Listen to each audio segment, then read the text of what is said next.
بسم اللہ الرحمن الرحیم۔ آج ہم انشاءاللہ سورہ انبیاء کی رکوع 4 اور 5 یعنی آیتیں جو ہیں 51 سے 93 تک سنیں گے اور اس پر انشاءاللہ اس کا مفہوم پڑھیں گے۔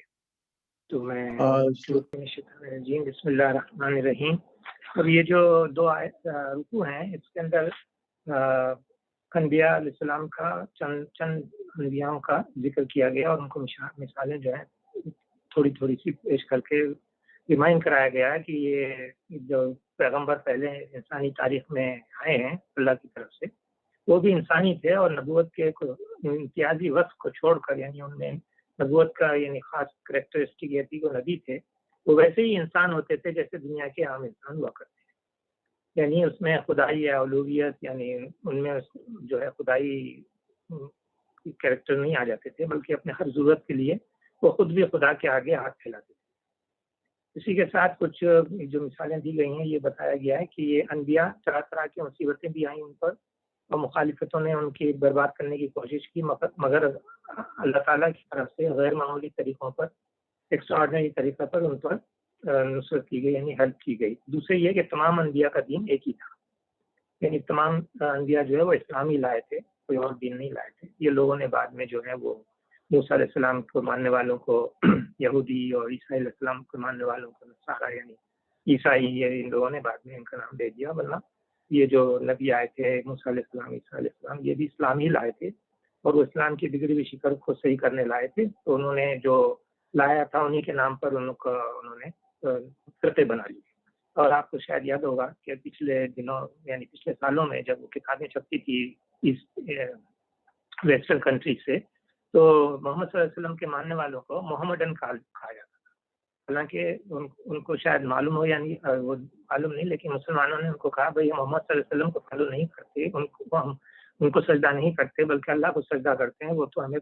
اسلام لے کے آئے تھے جیسے آپ کے نبی بھی اسلام ہی لائے تھے، اور آپ لوگوں نے ان کے مذہب کو ان کے یعنی نام پر لگا دیا کہ وہ موسیٰ علیہ السلام تھے تو موسی یعنی یہودی ہو گئے اور عیسائی ہو گئے کیونکہ عیسیٰ علیہ السلام۔ تو محمد صلی اللہ علیہ وسلم نے کوئی نیا دین ایجاد نہیں کیا تھا یا نئی بات نہیں بتائی تھی، وہ وہی رہے تھے جو پہلے نبیوں نے بتائی۔ تو اس لیے وہ محمد ان کا کنسیپٹ تھا، وہ یہ سمجھتے تھے کہ محمد صلی اللہ علیہ وسلم کو فالو کرتے ہیں تو اپنا جیسے اپنے خیال تھا، ان کا عقیدہ تھا، وہی مسلمانوں کا خیال عقیدہ سمجھ کر لکھتے تھے۔ لیکن بعد میں مسلمانوں نے سمجھایا کہ یہ محمد نہیں ہے بلکہ اسلام ہے، ہم مسلم ہیں، تو پھر انہوں نے وہ اب کتابوں میں آپ دیکھیں گے کہ وہ محمد نہیں لکھتے بلکہ مسلم لکھتے ہیں۔ یہ آپ کو جو پرانی کتابیں ہیں انگلش میں آپ پڑھنے کی موقع ملا ہوگا تو اس میں یہ دیکھیں گے کہ آپ کو پرانی کتابوں میں محمد لکھا کرتے تھے۔ تو یہ وجہ یہ بھی تھی کہ وہ اپنے مذہب کو جو ہے وہ نبیوں کے نام پہ رد کیا کرتے تھے۔ تو آخر میں یعنی میں بتایا گیا ہے کہ جو لوگ اسے قبول کریں گے وہی خدا کی آخری عدالت سے کامیاب نکلیں گے اور زمین کے وارث بھی وہی ہوں گے، اور جو لوگ اسے چھوڑ دیں گے یا نہیں مانیں گے وہ آخرت میں بدترین انجام سے دوچار ہوں گے۔ اللہ تعالیٰ کی یہ بڑی نعمت ہے، مہربانی ہے کہ وہ فیصلے کے وقت سے پہلے اپنے نبی کے ذریعے سے لوگوں کو اس حقیقت سے آگاہ کر رہا ہے۔ اور نادان ہے وہ لوگ جو نبی کی آمد کو اپنے لیے رحمت کے بجائے زحمت سمجھ رہے ہیں۔ یہ باٹم لائن ہے دو رکوع کی، اس سے ہم جو ہے اب پہلے رکوع کو سنتے ہیں اور اس کے مفہوم کو پڑھتے ہیں۔ اس سے بھی پہلے ہم نے ابراہیم علیہ السلام کو اس کی ہوش مندی بخشی تھی۔ ہوش مندی سے مراد یہاں پر ان کی یعنی پروش کا صحیح اور غلط کا یعنی نبوت کا درجہ دیا تھا۔ ہم اس کو خوب جانتے تھے، یہاں پر اس لیے یہ کہا خوب جانتے تھے کہ مشرکین جو تھے وہ کعبے کے وہ کہتے تھے کہ مکے میں لوگ جو مشرک ہیں وہ کہتے تھے کہ یہ جو ہے ان کو ہی کیوں نبی بنایا گیا، محمد صلی اللہ علیہ وسلم کو، ہمارے بڑے بڑے سرداروں کو کیوں نہیں بنایا گیا۔ اس کا مطلب یہ ہے کہ یہ اللہ تعالیٰ کہتے ہیں ہم جانتے ہیں کہ کس کو ہم نبی بنائیں۔ یاد کرو وہ موقع جب کہ اس نے اپنے باپ یعنی حضرت ابراہیم علیہ السلام نے اپنے قوم سے کہا تھا کہ یہ مورتیں کیسی ہیں جن کے تم لوگ گرویدہ ہو رہے ہو، یعنی ان کو فالو کر رہے ہو۔ انہوں نے جواب دیا ہم نے اپنے باپ دادا کو ان کی عبادت کرتے پایا ہے۔ اس نے کہا تم بھی گمراہ ہو اور تمہارے باپ دادا بھی سری گمراہی میں پڑے ہوئے ہیں۔ تو جب ان کو یہ کہا گیا تو انہوں نے ان کا جواب یہ دیا انہوں نے کہا کیا تو ہمارے سامنے اپنے اصلی خیالات پیش کر رہا ہے یا مذاق کر رہا ہے؟ یعنی وہ سمجھ رہے ہیں کہ یہ یوں ہی کہہ رہا ہے، کھیل کود میں باتیں کر رہا ہے، یا اصلی خیالات ریئلی یہی ہیں کہ یہ جو ہم پوچھ رہے ہیں یہ غلط ہے؟ اس نے جواب دیا نہیں، بلکہ فی الواقع تمہارا رب وہی ہے جو زمین اور آسمانوں کا رب اور ان کا پیدا کرنے والا ہے، اس پر میں تمہارے سامنے گواہی دیتا ہوں، اور خدا کی قسم میں تمہاری غیر موجودگی میں ضرور تمہیں بتوں کی خبر لوں گا۔ چنانچہ اس نے ان کو ٹکڑے ٹکڑے کر دیا اور صرف ان کے بڑے کو چھوڑ دیا تاکہ شاید وہ اس کی طرف رجوع کرے۔ انہوں نے آ کر بتوں کا یہ حال دیکھا تو کہنے لگے ہمارے خداؤں کا یہ حال کس نے کر دیا؟ بڑا ہی کوئی ظالم تھا وہ۔ بعض لوگ بولے ہم نے ایک نوجوان کو ان کا ذکر کرتے ہوئے سنا تھا جس کا نام ابراہیم ہے۔ انہوں نے کہا تو پکڑ لاؤ اسے سب کے سامنے تاکہ لوگ دیکھ لیں اس کی کیسی خبر لی جاتی ہے۔ ابراہیم علیہ السلام کے آنے پر انہوں نے پوچھا کیوں ابراہیم، تو نے ہمارے خداؤں کے ساتھ یہ حرکت کی ہے؟ اس نے جواب دیا بلکہ یہ سب کچھ ان کے سردار نے کیا ہے، یعنی جو بڑا بت تھا اس کے جو کاندھے پہ انہوں نے رکھ دیا تھا،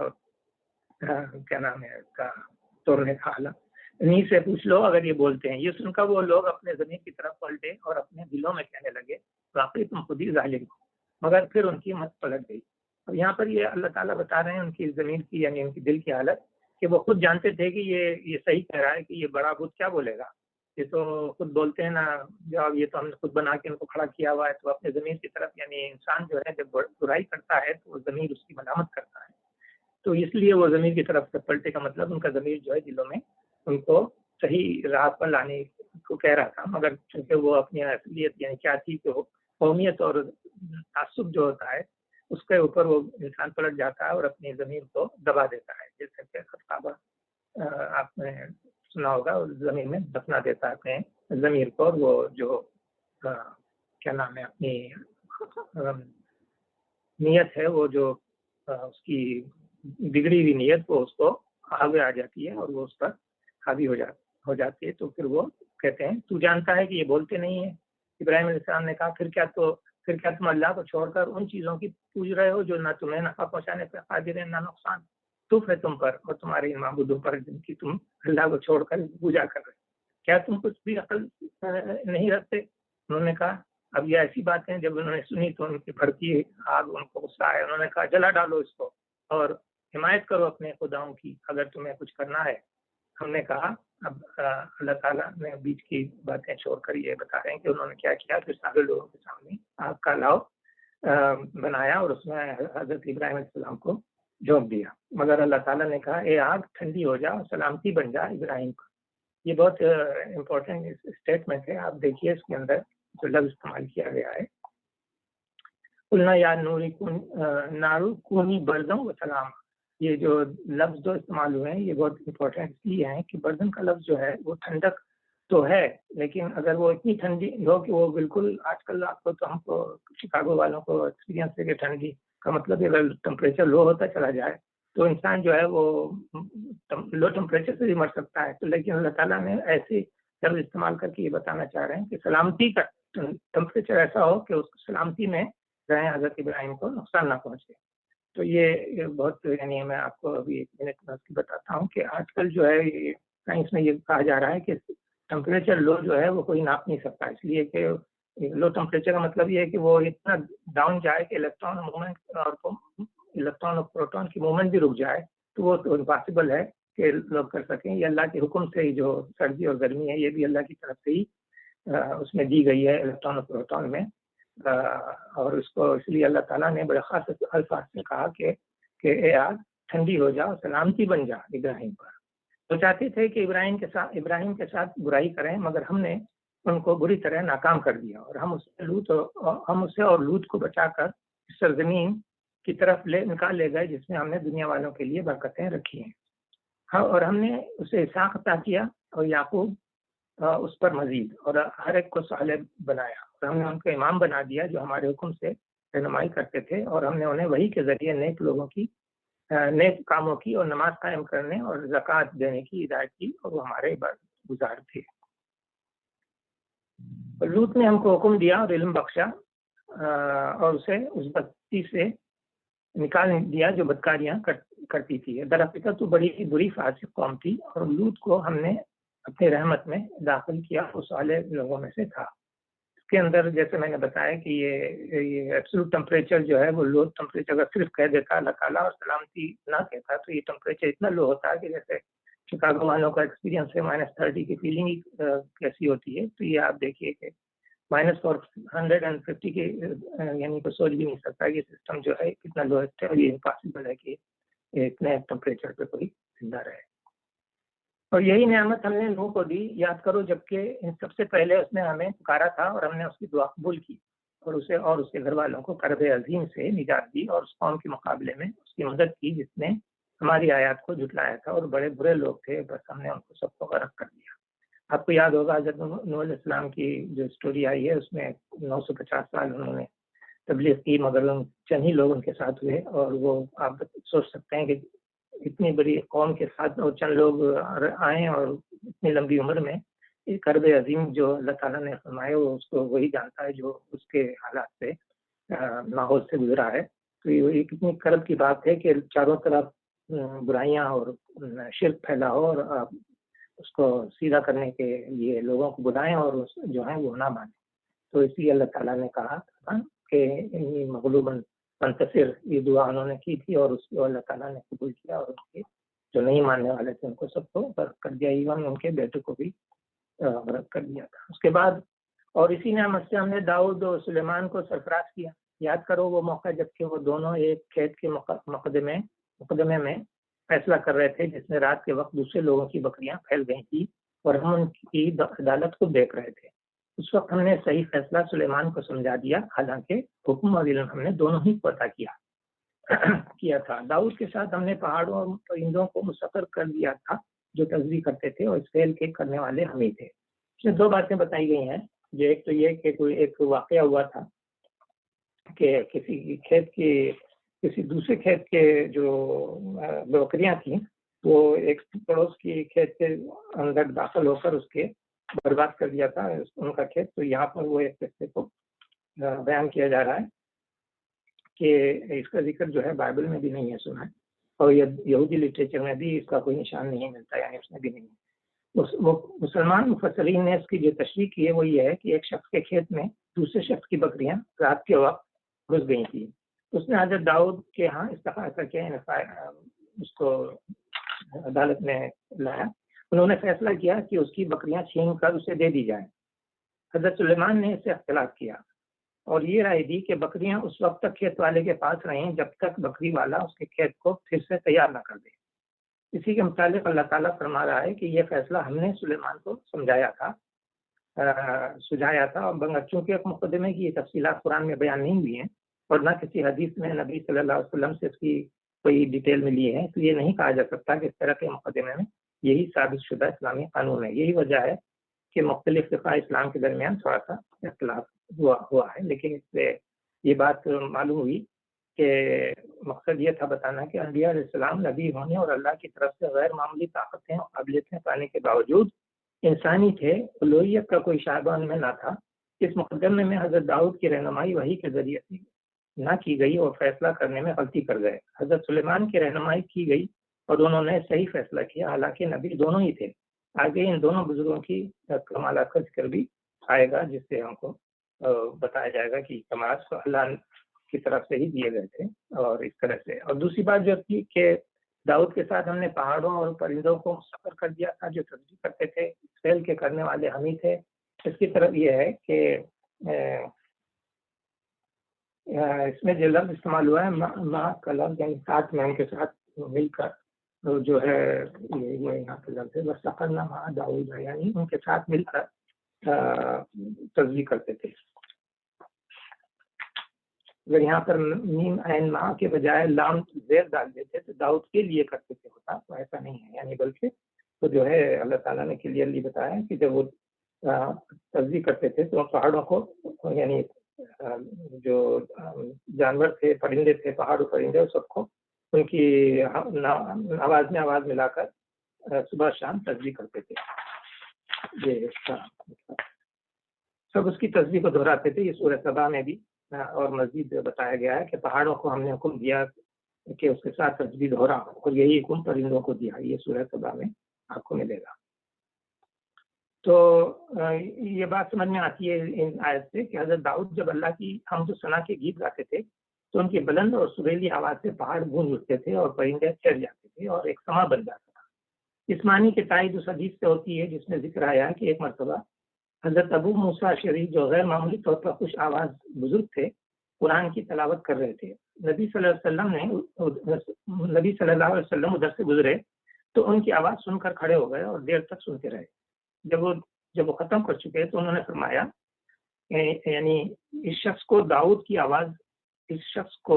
داؤد کی خوش آوازی کا ایک حصہ ملا ہے، یعنی اتنے اچھے خوش الحان آواز میں وہ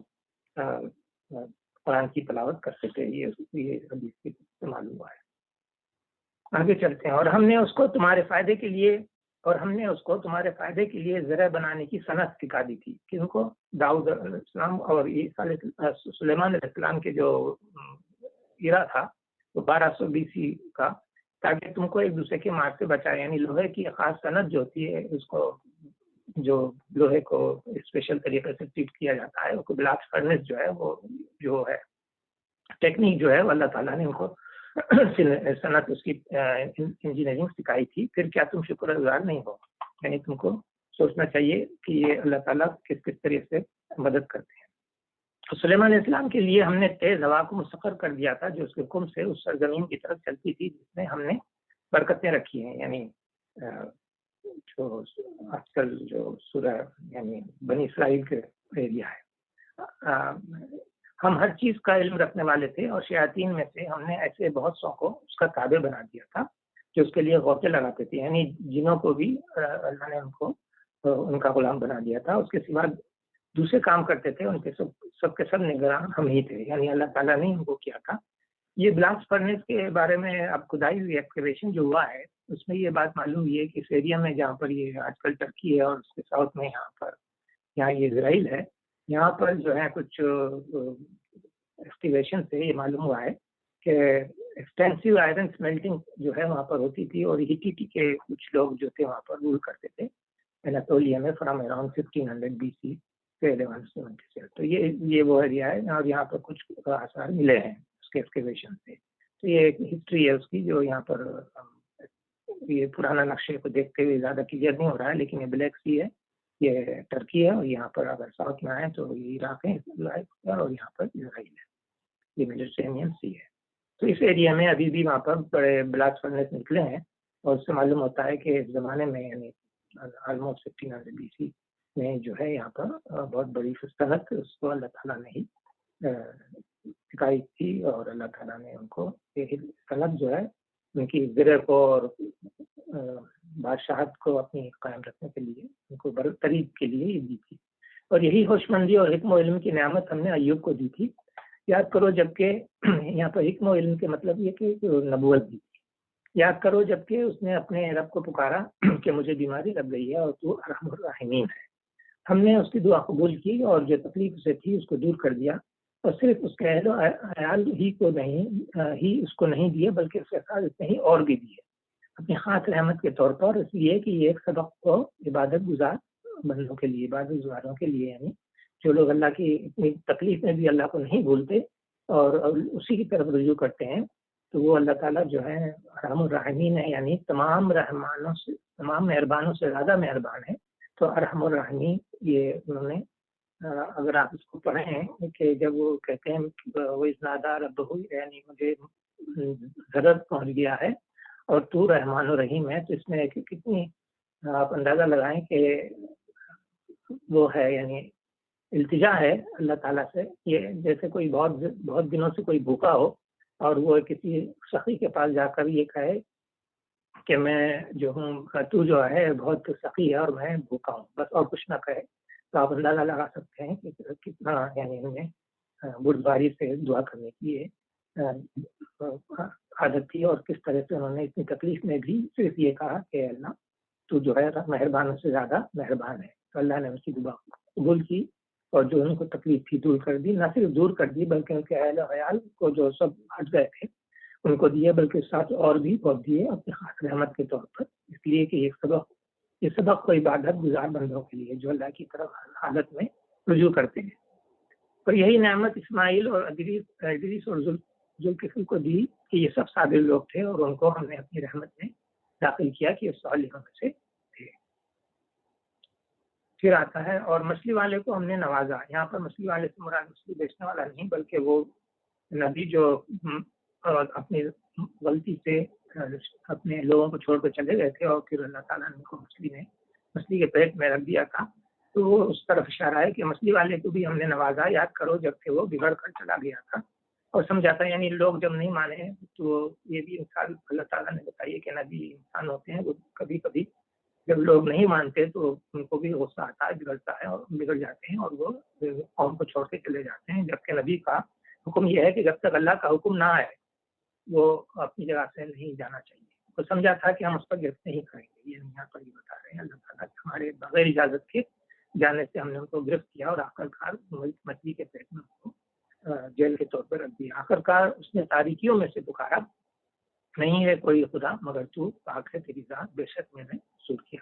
یہ آپ اکثر کرتے ہوں گے، لا الہ الا انت سبحانک انی کنت من الظالمین۔ تو اللہ تعالیٰ نے دعا ان کی قبول کی اور غم سے اس کو نجات بخشی، اسی طرح مومنوں کو بچا لیا کرتے ہیں۔ اور ذکریہ کو جبکہ اس نے اپنے رب کو پکارا کہ اے پروردگار مجھے اکیلا نہ چھوڑ، یہ آپ کو یاد ہوگا کہ مریم میں جب ان کی اولاد نہیں تھی تو اللہ تعالیٰ نے انہوں نے دعا کی تھی چپکے چپکے، اور اللہ نے ان کو سنی تھی، اور بہترین وارث تو ہی ہے، بس ہم نے اس کی دعا قبول کی اور اسے یہی عطا کیا، اس کی بیوی کو اس کے لیے درست کر دیا گیا۔ مطلب یہ کہ بیوی اتنی بوڑھی تھی کہ ان کو بچے ہونے کی کوئی امید نہیں تھی، لیکن اللہ کے حکم سے وہ جو ہے وہ بچے ملنے کے قابل نہیں، اور یہی علیہ السلام پیدا ہو۔ یہ لوگ نیکی کے کاموں میں دوڑ دھوپ کرتے تھے اور ہمیں رغبت اور خوف کے ساتھ پکارتے تھے، یعنی امید بھی ہوتی تھی اور خوف بھی ہوتا تھا۔ یہ ہے اصل چیز جو مسلمانوں کو مومنوں کو اپنے دل میں رکھنا چاہیے، یعنی نا امید نہیں ہونا چاہیے اللہ تعالیٰ سے کہ ضرور ہمیں معاف کر دے گا، مگر ایٹ دا سیم ٹائم یہ بھی خوف رہنا چاہیے اگر نہ معاف کیا تو کیا ہوگا ہمارا، تو ہم سے ڈرتے رہنا چاہیے اور ہمیشہ آگے جھکے رہنا چاہیے، یعنی نماز پڑھتے رہنا چاہیے۔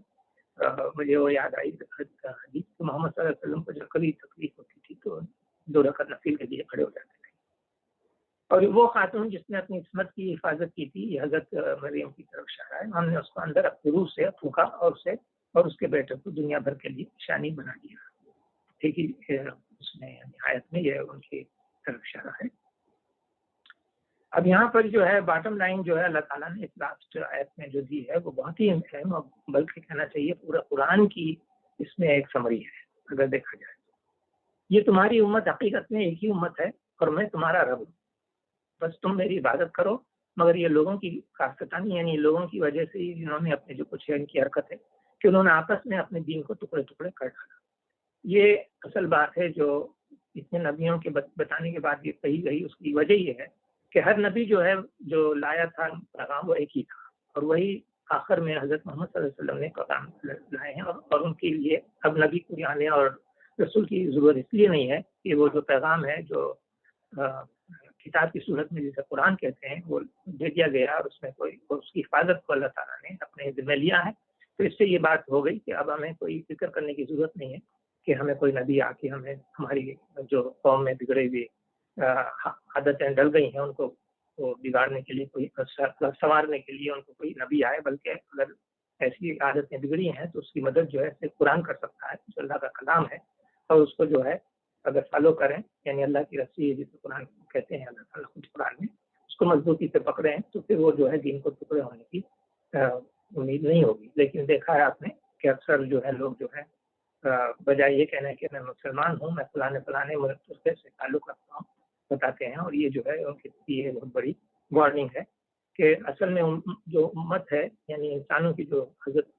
آدم علیہ السلام سے لے کر حضرت قیامت تک بھی جو امت ہے وہ سب ایک ہی امت ہے، یعنی اللہ تعالیٰ کہہ رہے ہیں میں تمہارا رب، بس تم میری ہی عبادت کرو۔ مگر یہ لوگوں کی عادتیں ہیں کہ ہمیشہ